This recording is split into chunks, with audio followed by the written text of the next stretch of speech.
The views and opinions expressed in this podcast are those of the individual speakers and do not necessarily reflect the views of Saikai, Help University, or any affiliated organizations. This podcast is intended for educational and discussion purposes only. Saikai does not endorse, verify, or take responsibility for any statements made by the guest or the host. If you ever feel mental distress or need mental health support, you are encouraged to seek help from a qualified mental health professional.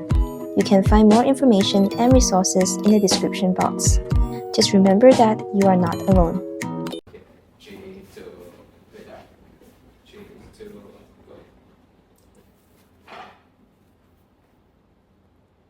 Hi guys, welcome to our Inside Out Mini. I'm Jack and I'm the host for today. Today we'll have our one and only special guest, Joseph. Hello. So, hi Joseph, welcome to our Inside Out Mini. And to start it off, to let everybody know you more on a personal level, what is your spirit animal and why? My spirit animal. I have two answers for this. Yeah. So I would say like in terms of embodying myself, spirit animal, I like to say it's a raven. Raven. So like from the crow family, like Yeah, that yeah. black bird. Yeah. I feel like it's my spirit animal because it's a very not to sound very self-centered, but I like that bird because I feel like it's a very smart bird. Okay. It's a very intelligent animal. So I feel like that's kind of my spirit animal because I value intelligence and Yes, I yes. value knowledge. Yes, yes. But I feel like in terms of what I want to be, I feel like my spirit animal be more of like a dugong. What is a dugong? So a dugong is like, they call it the cow of the sea. Ah. It's like a manatee. Ah. So, is it like a seal with the... No, that's a walrus, I think. Yeah. Oh, yeah. A dugong is more of like, I'm not sure whether you've seen it. Wait, hold on. Let me show you a picture. Alright. It's similar. It looks similar to like a seal, or it looks similar to a walrus, but then it doesn't quite look like that. Like the shape of the body is similar. They have like the fins and the tail, but the face is more dugong-like. So it looks something like this. Ah, okay. Right. So the face is sagging down. Yes, the face sags down, and it's a very stocky face. Ah. Okay, but the reason why I feel like it's my spirit animal is because of how it behaves in the wild. It's like a very docile sea creature, and it spends a lot of its time just like floating around in the sea and eating seagrass.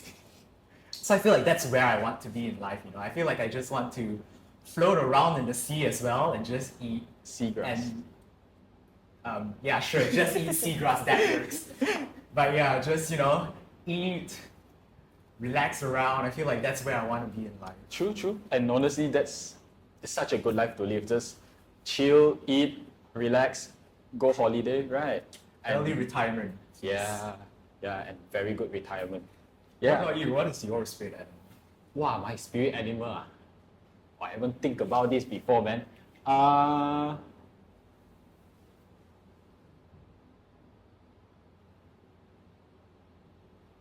That's a very good question. I think for my spirit animal, maybe a baboon.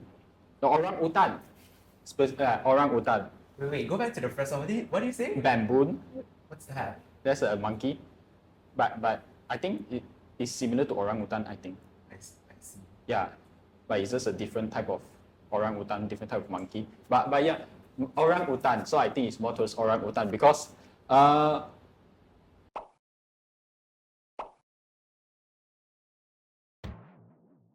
they're just very funny. How? It's like, I think in all the monkeys inside, they are one of the smartest one, right? And then they are very flexible. They have longer limbs as compared to like gorilla and all those. And I don't know, have you seen before the video of the stinky poo? Stinky. So I don't know, I think that's very funny lah. And then essentially it's just life, Sometimes life is just stinky. And naturally, when we were young, we poo, we stink, and even when we grow up, we poo and we stink. But then that's the beauty of life, lah.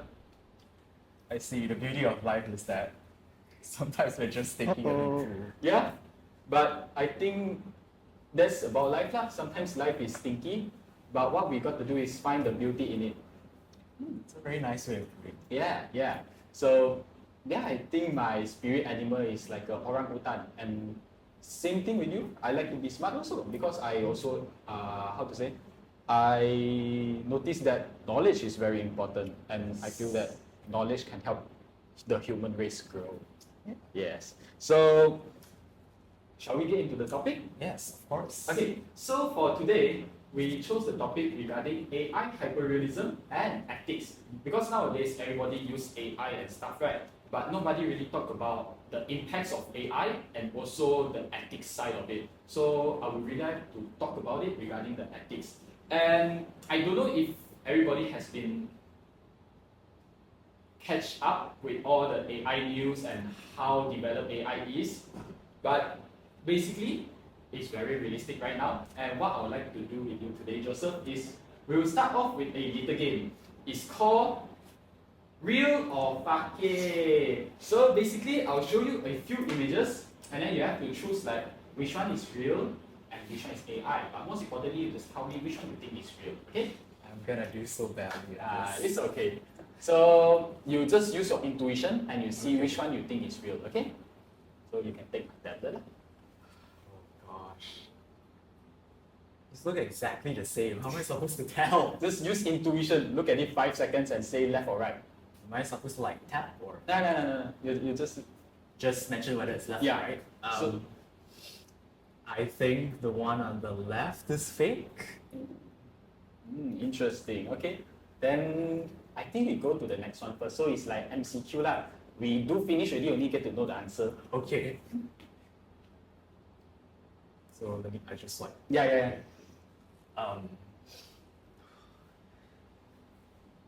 wow. I cannot tell. The one on the left is AI. Yeah. Okay. Wow.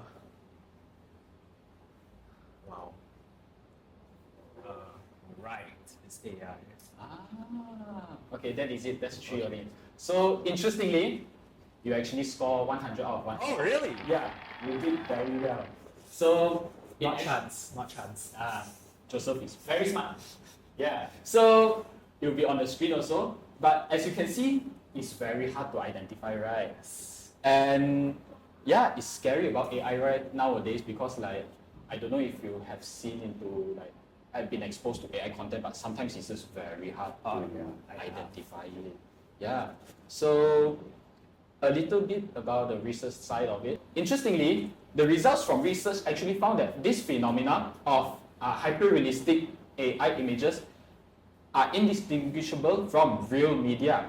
So, like you mentioned, it's very hard to identify, am I right? So, do you think that it is true like nowadays it's very hard to identify real images and AI images? Well, I mean, you just gave me like 3 questions where I basically couldn't really tell them apart. So I'd say, yeah, like it hasn't got, AI has gotten to the point where it's really difficult to tell. Like I remember last time when the image generation thing with AI was still new, there used to be like a very obvious tell when you ask the AI to generate you more complex images. You can tell in the details it won't really generate it correct.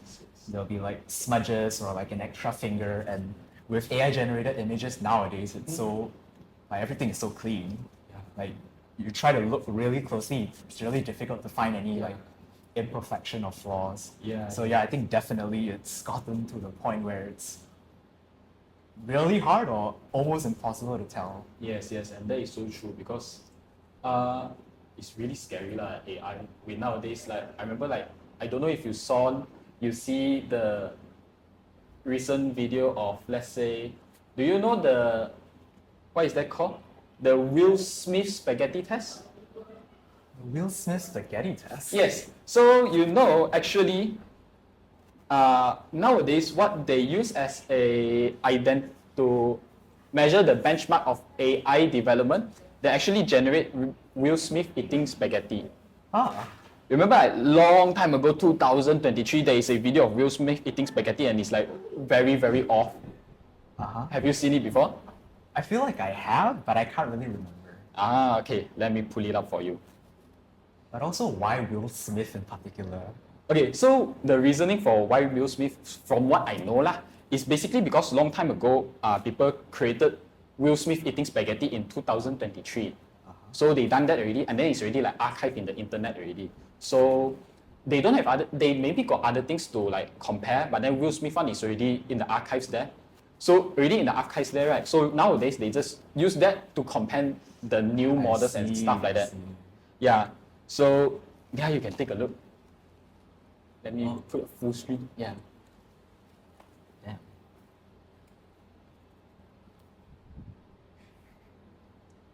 As you can see from the video, right, actually the 2023 one, it looks very obvious it's fake.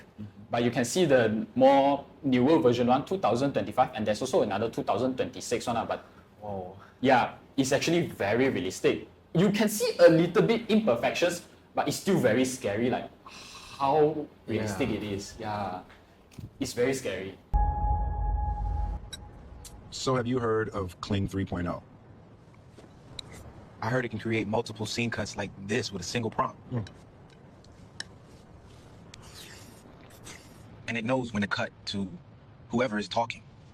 But did you know that all this audio was also generated with the same prompt? I guess I didn't, sir. Study harder, kid. Eat your spaghetti.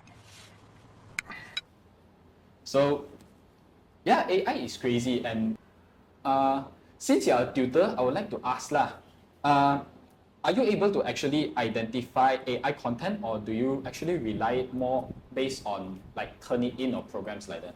Why are you asking? Are you trying to No lah. get some tips on how to turn it in? No lah, because like There are none, by the way. Don't think about it. No lah, it's because like research actually found that some research found that educators with more experience, they are actually able to identify AI generated content. But I don't know, maybe from a perspective of a newer educator or a person that newly joined the education field. So like, are you able to identify it? I wouldn't say I can 100% identify it because there's no way of confirming it, because most of the time I don't go up to the student and be like, hey, did you use AI? Even if I did, I don't think I'll get a straight answer, right? Who's gonna admit that they use AI to their educator? Do you use AI in your assignments? PNC lah. P&C. Private and confidential. It's okay, you can tell me. I won't penalize you. Okay, got.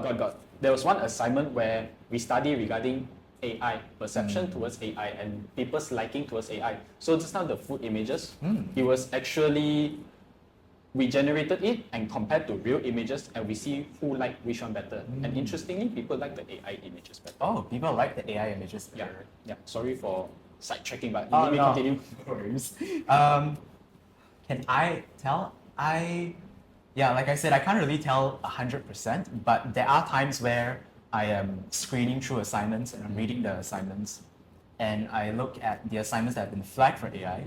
When I read it, some of them do come across as suspicious, where it seems like AI has been used there, but like I said, I cannot tell 100%, and it's very hard to determine. So certain assignments I will read, and then it requires me to read the entire assignment to kind of have an idea of whether there is a single, in a sense, writing voice where it's like uniform throughout the paper, where there's like consistent tone, consistent writing style. And sometimes also when it comes to AI generated writing, there are certain, I guess, certain styles that the AI writes in, where if you see enough AI generated written reports, you can kind of identify a specific style there. But all of these are just small ways of telling, but they're not 100% foolproof, you know. I see. So just now you mentioned about certain styles. Can I guess the style? Because what I heard is educators, when they see M dash, so it's like a dash but a longer one, then they flag it as AI already. Oh yeah. I've seen that going around also on like on the internet web Yeah. when people are talking about how do you identify when something is AI, right? And one of the tells is the usage of an M dash. So I would say it is sort of an indicator, but I wouldn't say it's like I wouldn't say it's like 100% like, oh yes, if you see an M dash, it's gonna be Yeah. AI generated, because it's just grammar. It's just proper grammar, and I think the trend of spotting M dashes came up because M dashes are quite a rare grammatical tool that people use. Oh, really? Do you use M dashes a lot, like prior to this? Yes, actually I use it a lot. And then I saw that they flag it as AI. I don't dare to use it anymore already. I see. Yeah. Justice for M dash users. Yeah. Personally, for me, I don't think I used a lot of M dashes when I was, I mean, in general, like in my writings. I think I tend to prefer using commas Comma, yeah. to separate it instead of M dashes. And I think part of that also was because I didn't really know how to use M dashes. So I just avoided using them. But yeah, I think it's a possible tell, but you cannot rely on it 100% because it's just proper grammar. And how can you, use something that's already existing out there to infer that something is AI? Yeah. And it's crazy lah, because I saw it online. People say they just use a normal M dash and it's their own content, and they get flagged for AI and they deduct a lot of marks lah, which is sad for them. So thankfully, maybe Turnitin is actually good lah, because it actually checks for real AI usage lah. Yeah. So let's say outside of academics, so more towards your real life experience. So have you ever been deceived by AI generated content? Oh, all the time. Like, Really? especially recently, since I can't remember at which point really, but there was like a certain point in time where like the jump from like at least AI generated videos. For AI generated videos, there was like a certain point in time where the jump was like big, where it just got like super realistic all of a sudden. And like there have been times where I'm like on social media, like on Instagram Reels or on like TikTok, and then I see a certain video. Usually it's pet videos, Yeah. It's pet videos, and then it will look really realistic. Yes. And then when I read the comments and people either suggest that it's AI or point out that it's AI, and then I will go back to the video and look at it again. I'm like, if this is actually AI, I really cannot tell. Yeah, right. And sometimes the comments are really helpful, right? Because Yeah. we can't see.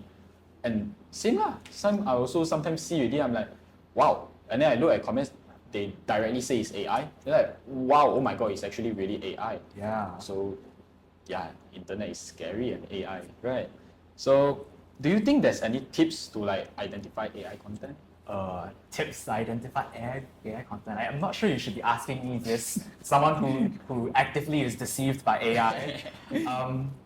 I think, if we break it up into the distinct categories of like AI generated content, right? There's like, written stuff, there's photos, there's videos. If we are going with videos, I feel like it's very difficult to tell because I feel like there's a lot going on, and sometimes because of all the different movements, because it's like so dynamic, it's constantly moving, it's difficult to spot like any imperfections or spot any like AI stylistic choices when it comes to videos. But I think for photos, it's slightly easier to tell, at least in my experience, because when it comes to AI generated photos, there's a really specific like stylistic way that the photos are generated. I'm sure you've seen like many AI generated photos, but like it's like that very airbrush effect. Yeah. It's Like it looks overly smooth. very colorful also, right?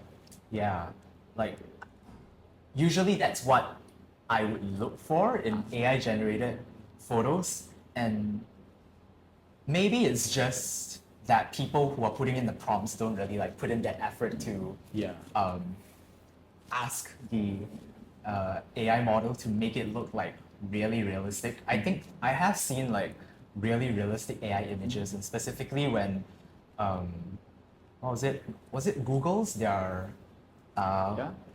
what is that software called? Gemini, No, the image generation one, the Sora, banana. Pro, is it? Yes, Like Banana Banana 3 Pro. Pro, something like that. Yeah. When that came out, Oh, yeah. and then they were showing like the comparisons of the picture generated by like other models and then the Banana Pro. Yeah. That was like, I was like, wow, we are doomed. screwed. Yeah. That's so realistic. It's so realistic, and then there is just a lot of programs out there that can create such good content. Yeah, it's really increasingly difficult to tell. Yeah. So I feel like if people actually put in effort into modeling the AI generated image, I feel like it's gonna get to a point where we're just gonna look at an image and not be able to tell at all. Yeah, that's so true. And I think it's important for people to be able to know what is AI and what is real, right? Yes. I mean, yeah, some social media companies have attempted to make that a reality. Yes. And I think, not sure which platform was the earliest to start labeling AI generated images. I think it was it Twitter? I think it was Twitter. Twitter. Right now, X, right? I still call it Twitter. I prefer Twitter. Twitter had good branding. True. But you know what's the controversy with X right now? Yes. Grok. Yeah, Grok. So along these lines, we are actually going to go into the ethics part of it, and when we are talking about Groks and about human rights and people's rights, honestly, to know if it's real or either is fake or AI lah. So taking a broader scope, right? Do you think in how fast in the future AI can develop into something where we are unable to identify what is real and what is fake? I think we're already at that point. Sad to say. Yeah. Sad to say, I think we're already very close to that point because, yeah, I mean, like, nowadays when you go on the internet, there's so much more AI-generated content in there right now, and it's, like we discussed just now, it's like really difficult to tell, especially in the absence of labels that say that, oh, this is AI-generated media. It's very difficult to tell. Like, I think the other day I was like going on TikTok, and then I was watching, you know how on TikTok there's always like illegal uploads of shows where Yes. they cut it up to like 1,000 parts.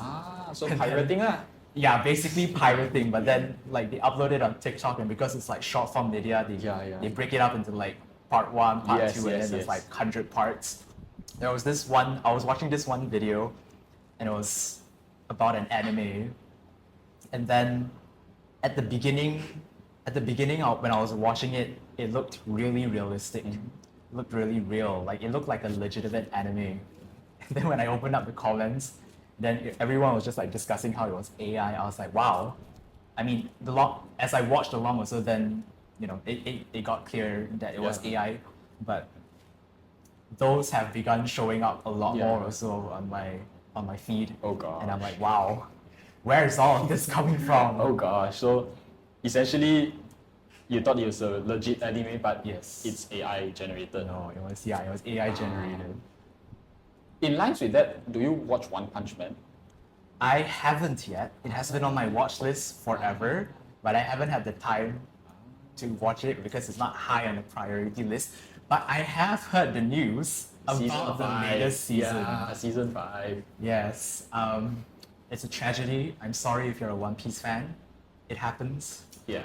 Are you a One Piece fan? No, One Piece, One Punch Man. Sorry. It's okay. Both have similar letters. One Punch Man. Yeah, One Punch Man. OPM. No, I don't watch. You don't watch it. But I heard about it. It's like those YouTube shorts. It's YouTube shorts, and then after that, sometimes got watch like same thing. I watch the short version of it, and sometimes there's Naruto, and then there's JJK. Then after that, there's Attack of Titan. Wow, we are such nerds, man. I mean, it's nice. It's good content. True. Anime is good. Yeah. Hey, later I'll talk about something. Yeah. Okay. But this is not regarding AI. But yeah. So basically, yeah, they use AI to create One Punch Man already. Oh, I didn't hear about that part. The part that I heard about One Punch Man was that the latest season was really bad in terms of like the animation quality. Yeah. I didn't hear about them using AI. Yeah, that's the thing. They mentioned it's very bad, first of all, and then they noticed that it actually uses AI. Oh wow. It was something like, it was from 5 fingers, it became 6 fingers, and then that person earlier have a scar at here, and after that suddenly no more already, the next stream then no more already. Yeah, so they suspect it using AI lah. Yeah, That's wow. yeah. And just now the thing I want to discuss also, Yes. I don't know if this is real, okay, so it was through an Instagram post, but then they say research done one lah. I didn't go look into the research lah, but they say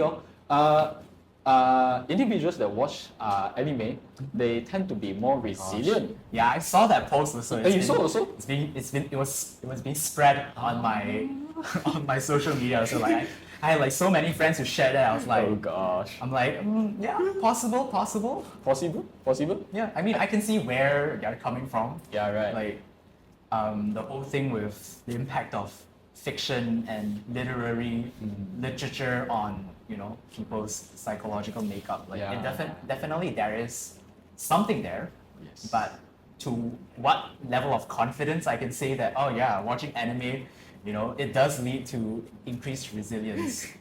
I would need to see the paper on that. But whoever wants to do a paper on that, that'll be interesting. Yeah, it would be very interesting. Like, imagine watching anime makes you more resilient compared to, let's say, watching Disney.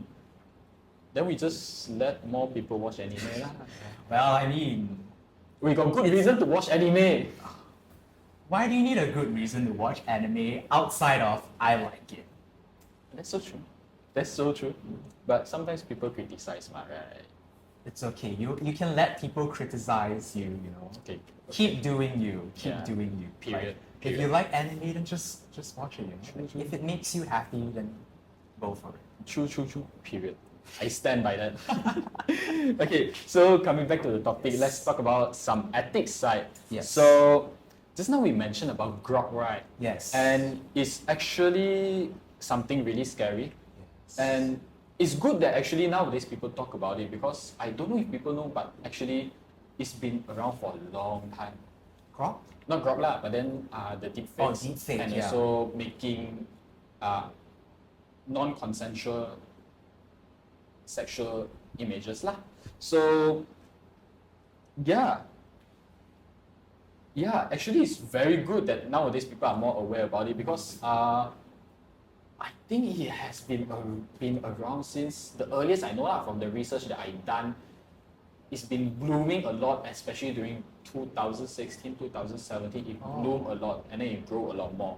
Actually, yeah, no way. I remember this as well, but it's been a while, so not to sound old, I'm not old, but yeah, I remember when deepfake used to be like the thing that people were talking about. Like before AI was big, there was like deepfake, and people were talking about how like scary it was. And back then also, like at least back then, it was still like in its very early stages, and you can most of the time very obviously tell that when something was like deepfake, you could tell that it's not real. Yeah. And yeah, I remember this also. Yeah. I completely forgot about that. Yeah, it's sad lah. Like, it's actually can say that it's going against human rights and destroying the person's reputation. And then people don't talk about it anymore already, actually. Oh my god. But then, thankfully, more people are talking about it. And what makes it worse is AI and how hyper-realistic it is actually very scary, how easy they can make the content. And just like Grok and Twitter or X, like, they just gave a prompt to remove the dress, and the AI model just removed the dress easily. So let's take a point of view from ethics side, since you already took 305. So what are your thoughts about the ethical points of deepfake content and AI usage? I think one of the major points of which it is an ethical, I wouldn't even say it's an ethical dilemma. I don't think there's a dilemma about this, but where it's an ethical violation is that there is a lack of consent given in all of these, not even just generated images, but the whole the whole thing about AI in general, large language models, LLM, is that LLMs, is that a lot of the data comes from most of the data comes from the internet. It's scraped off the internet, and a lot of the times, they don't have the consent of those people who created that content. There's no consent. There's no trace. There's no paper trail to where you can trace that. Okay, this generation, the generated content, it can be traced back from this set of training data, and this training data contains all of these things. Like there's no way of tracing that. So definitely, I feel like in terms of ethics-wise, it's a very big ethical violation of people's consent, especially people who actively create content. And it's even worse when it comes to image generation and video generation, because the things that are being generated are in people's likelihood. It's in their face, it's in their voice. Like that is an even more severe violation of ethics, because those people did not consent for their voice or their face, their person to be included in the generation. So yeah, I think definitely if we want to move forward, which honestly I see that as the only option now, like with AI and in the future, how we move forward into the future, I think AI is unfortunately, or fortunately, depending on what your stance is. For me, I feel like it's unfortunately, AI is here to stay, and this is something that we need to learn to adapt to and live with. So I feel like if we were to, adapt to the growing capabilities of AI models, I think it's definitely very important for us, or at least the companies who manage large language models, is that they need to start having a way of tracing where the source comes from. Otherwise, there really is no possible way of using AI ethically, because everything that is being generated comes from somewhere that didn't consent to having their ideas, their originality included in the model. Yeah, and I agree. It's no longer a dilemma anymore. It's just straight violation, and especially the part about consent lah. But let's say even for consent, I think it just really goes against human rights lah, because the psychological damage they done there, the reputation that they done, is so bad. I saw people talking about how even though the images, they prove that it's not real, but the damage is already done. It destroys their reputation, their livelihood, even their, what is that called? Relationships with their family, because their family think it's real. And the bad part is, old people are not really, not really easy to identify what is AI and what is real. Yeah, definitely. And what makes it worse also is that AI now is really accessible. Like anyone, like you mentioned just now, like on Twitter, the Twitter AI bot Grok, it's accessible for everyone. Yes. Anyone who posts their pictures on Twitter can just have any random person come into their comments and give Grok a prompt to alter their image, and especially in ways that are inappropriate, and then the picture just comes out. Yeah. And anyone can do it so easily with just a simple prompt. It's very scary. With knowing this information, right, does it actually affect you, like, in a way that you're posting on social media? Like the frequency or type of content that you post? For me, I feel like it hasn't come to a point yet where I feel like it heavily impacts me, because for me on social media, I don't really post that much. And even if I do post also, the only platform that I'm actively posting on somewhat is Instagram, and on Instagram I have my account to be private. Yeah. So I don't have any plans on making it public soon, especially with how AI is developing recently. I don't think I will get to a point where I want to put my account to public, but I feel like definitely it has influenced the way I approach social media in the sense where I probably will not post my pictures anywhere public because how it's just gonna end up in a AI model somewhere and that's it. My data is out there in the open. Yeah, right. And yeah, it just makes life hard because like, okay, for us maybe it's more easier because I'll be real honest lah. We are males and males don't get targeted a lot. That is true. Unless you're a politician, you get targeted a lot. But let's say for females, they get targeted a lot. Like research found is, I remember it's 97% is of females, of deepfake content, which is scary. And even for me as a man, I already like second guess if I want to post content online. So I can't imagine like if I'm a female, or as a female, like how would it like affect them? Like, oh my god. Yeah, definitely. I feel like the whole advancement of AI also has definitely been very detrimental to women's rights. Yeah.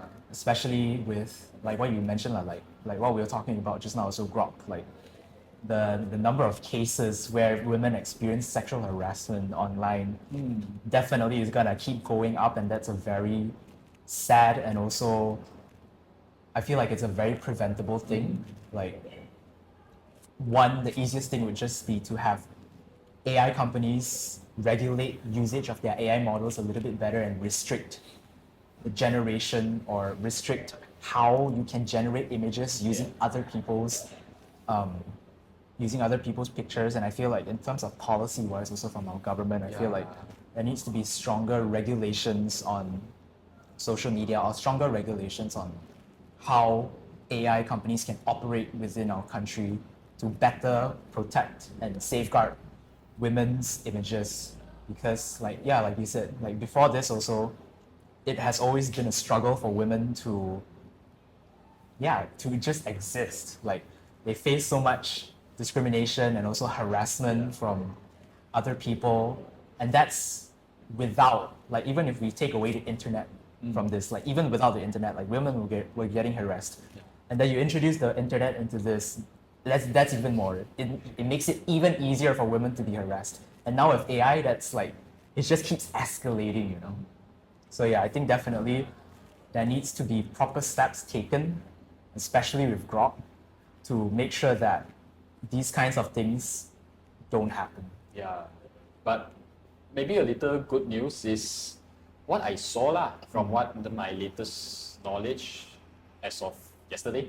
So what I saw is Grok is actually slowly doing guidelines into not being able to create these images. And then what I saw also, I think Malaysia banned using Grok. Yes, yeah. I remember, I think it was MCMC that issued a statement where they said they are banning Grok. Yeah. Hopefully that happens lah. And yeah, I think really the big companies that develop AI should really put some guidelines. And I think it's good that we can see that, what is that called? Those more free and more big than the LM, let's say ChatGPT, Gemini. So far as I know lah, I think they got guidelines of we cannot create this kind of sexually explicit images. It's mainly those paid one, right, and the very realistic one. The very realistic one is those that need to be paid, like Banana Pro, right, and then the Sora and stuff like that. But even though there is a paywall, it's still scary lah. It can make so realistic. It's still accessible. Like people can still pay and then use it. Yeah. So definitely, there needs to be stronger regulations around this. So maybe a tip is a little bit more careful. Maybe. Don't know. Yeah. I mean, at this point, I feel like the best advice is just don't use the internet. Yeah. Just don't be on the internet. Don't upload anything. Don't post anything. Just be a lurker and not do anything on social media. True, but it's so hard, man. Yeah, I mean, like on this point also, I feel like even that also, it doesn't work also. Like not being on the internet doesn't work. Like I think it was just today I was reading the news and I saw there was, I can't remember exactly what the news article was about, but it was about the Meta Ray-Bans. Yeah. So those like glasses that you can Yeah, yeah, record. yeah. I was reading about how like women are getting targeted with the secret recording function to get to be identified. So because of how advanced technology is in using facial recognition Yes. systems, like they can just be walking normally outside. Someone with the Ray-Ban or any recording glasses can just walk by them, and if it has a clear picture of their face, then the person can just, they have that information about them. So way. yeah, it's even if you're not on the internet, you somehow still end up being affected by all of this. Yeah, which is- right. You're not on the internet, but the internet comes for you. Exactly, Oh my exactly. God. You may not be on the internet, but other people are, and other people are gonna find ways. You know why now I say about the chimpanzee going like, ooh, stinky, and life is stinky? Yeah, doesn't this all sound stinky? Yes, unfortunately, yes. Yeah. It is all very, very stinky. Yeah, and we hope there is a brighter side in the end of this. Hopefully, more laws are coming up, and hopefully more research as well. Okay, so maybe as a last thing, Yes. so since you like to do research, Yes. I like to do research. We're both nerds. Let's discuss. Whoa. Yeah, you don't be so fast in labeling me a nerd. Okay, sorry. What makes you think I'm a nerd? I am, it's okay. It's okay, you don't have to answer that. Sorry. Okay, so I mean you're smart, you like to do research, and you have been doing quite a lot of research, as of I know. And what are your takes on psychology research on AI? What are my takes on psychology research at AI? I think it's a very up and coming field. I think it's been quite hot in the past years, especially as AI becomes more and more widespread and Yeah. incorporated in our daily lives. I feel like it's definitely very relevant for us as psychology researchers to find out what the impacts of it are. And I think as of now, like even though it is up and coming, I think there still needs to be a lot of research done on it to truly determine what tangible impacts there are of AI on humans. And from what I limitedly know about what's currently being done, the one that I'm most interested in is on how using AI affects your cognition and your cognitive abilities. Yeah. I think preliminary findings, I can't tell you which exact paper it is, but preliminary findings is that the more you use AI or the more you rely on AI, the weaker your cognitive abilities get. So things like your long-term memory or your actual skills, when it comes to procedural skills, all of these get weaker the more you rely on AI, because your cognitive abilities are kind of like a muscle. Yeah. If you don't use it, you're gonna lose it, and that is what these researchers have found. Like there is potential. There is potential for AI to be useful, but it only happens in specific contexts, and the context that it usually happens in is that AI needs to be used alongside the current efforts that you put in. So the element of cognitive effort still needs to be there. You still need to be thinking, you still need to be putting effort into thinking and doing your own reasonings and using your own judgment. It's only then when AI can help supplement, but it won't take away from your abilities.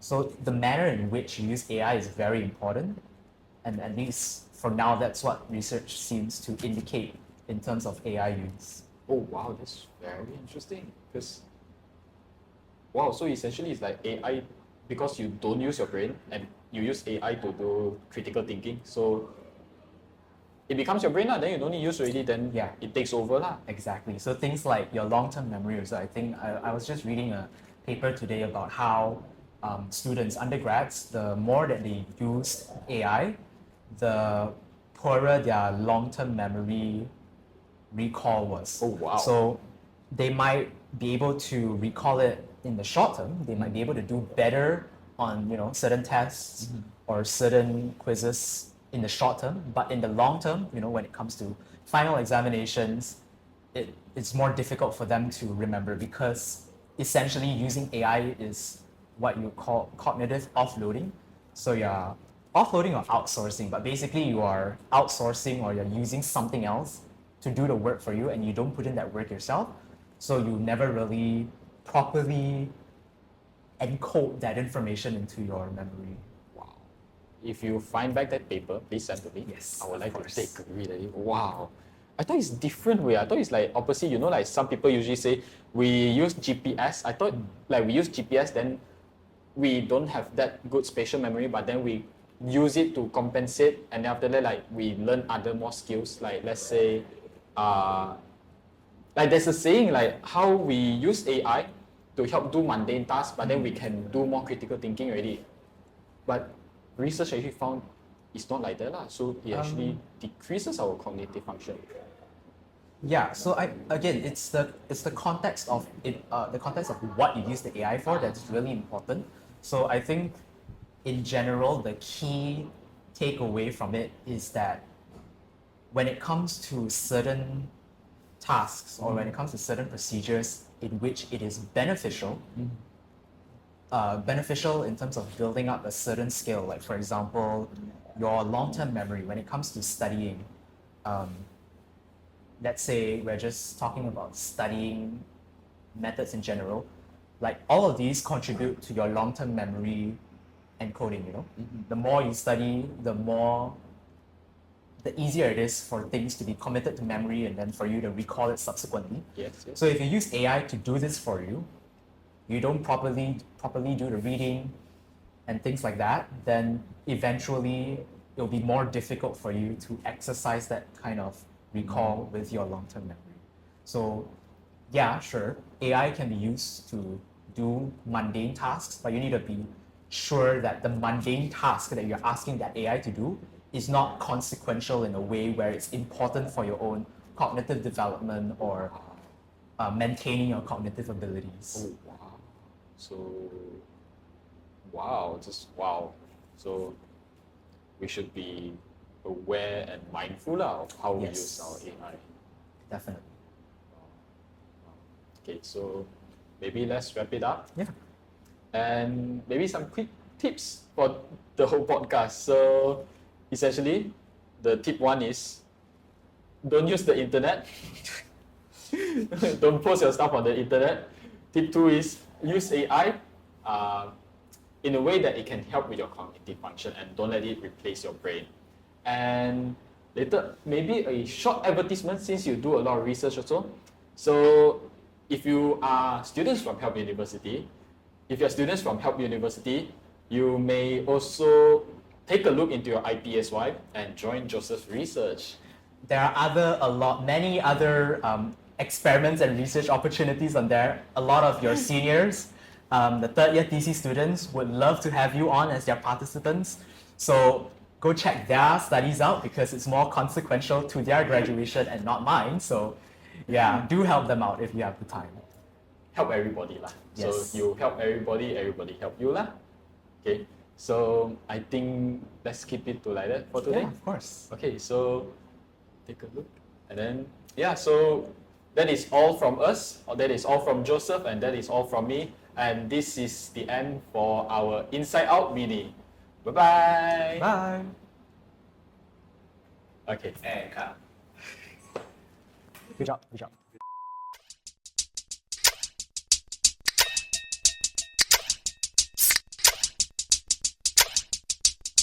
2, 3, 1.